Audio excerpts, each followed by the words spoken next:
Now, you've probably heard this is the age of the sharing economy. But what exactly is a sharing economy? It's a collaborative consumption where owners rent out something they're not using, such as a car, house, or bicycle, to a stranger using peer-to-peer services. So companies like Airbnb and Uber, they connect buyer and provider through smart technology. They represent a core part of the sharing economy business model. At the same time, these new companies present regulatory challenges for governments which are struggling to keep up. Kwon Jang-ho takes a look at this environment in Korea in this last of our three-part series on the Fourth Industrial Revolution. Here's something that wouldn't have been possible just a few years ago. I have this handwritten Korean note. The handwriting is pretty bad, but I'll take a picture of it and upload it onto this app, and hopefully someone will get back to me with a translation. Flitto is a peer-to-peer crowdsourced translation app that finds other multilingual users around the world who are willing to translate instead of expensive professional services or inaccurate machine translations. So within about 30 seconds, I've received an accurate translation, even with my bad handwriting. It's the advancements in smartphone technology and the mobile internet that have made this service possible. And it's this combination of technological developments, dubbed disruptive technology, that is changing traditional industries and business models. Crowdsourced and sharing economy businesses were said to be worth $15 billion in 2013. But that's expected to grow to $335 billion by 2025, in addition to making up half of the traditional rental market. Another name for the sharing economy is the on-demand economy. In other words, it only works if the right service can be connected with the right person right away. And so if you need a car right away or a room to stay in, that's become easy to find with the advent of smart technologies.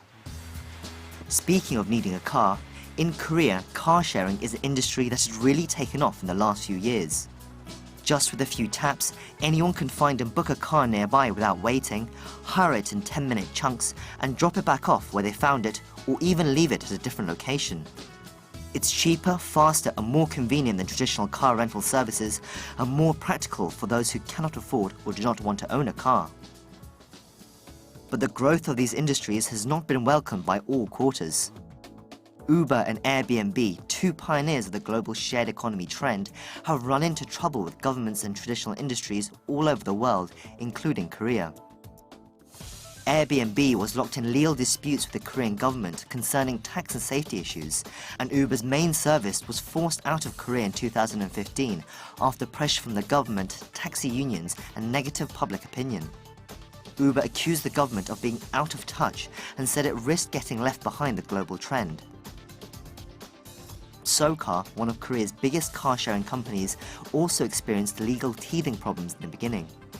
Although it's still working with the government to continue ironing out those legal issues, they said it's as necessary for the industry to push the government as it is for them to be accommodating. It's obviously difficult to anticipate what legal regulations will be needed in the future. So it's up to the businesses to step up and challenge the existing laws that have not kept up with new services, and then find a way to work with the government. The Korean government is also now working with both Airbnb and Uber to try and find mutually beneficial solutions. Although the government has shown a willingness to support these new businesses, with the country facing an economic slowdown, there's pressure to protect traditional industries. At the moment, protecting existing businesses is a priority for the government, and so growth will be difficult. It will take time for the sharing economy to really take hold, and it will require the legal systems to become more accommodating. Hopefully, it won't be too late for Korea by then, but if more companies like Flitto and SoCar continue to find success, the pressure will be on to put the requisite changes in place. Kwon Jang-ho, Arirang News.